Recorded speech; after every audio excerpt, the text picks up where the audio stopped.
உங்களுக்கான தேவனுடைய வார்த்தை. உன் தேவனாகிய கர்த்தரை பரீட்சை பாராதிருப்பாயாக.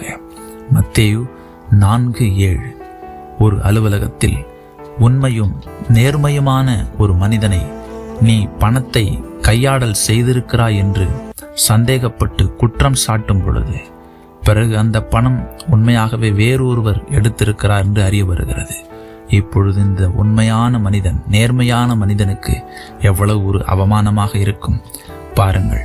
அதே போலவே இஸ்ரவேல் ஜனங்கள், அவர்களுக்காக தேவன் ஒரு அற்புதமான தேசத்தை ஆயத்தப்படுத்தியிருந்தார், நன்மையை ஆயத்தப்படுத்தியிருந்தார். ஆனால் இந்த இஸ்ரவேல் ஜனங்கள் எப்போதும் கர்த்தர் நமக்கு நன்மை செய்வாரா, நமக்கு தேசத்தை தருவாரா, நம்மை உயிரோடே அழைத்து கொண்டு போய் சேர்ப்பாரா என்று எப்போதும் சந்தேகப்படுகிறவர்களாய் இருந்தார்கள். பிரியமானவர்களே, கர்த்தரை ஒரு நாளும் சந்தேகப்படாதிருங்கள். உங்களுக்காக குறித்திருக்கிற அனைத்து நன்மைகளையும் ஆசீர்வாதங்களையும் உங்கள் வாழ்க்கையில் நிறைவேற்றி முடிப்பார். ஆமென்.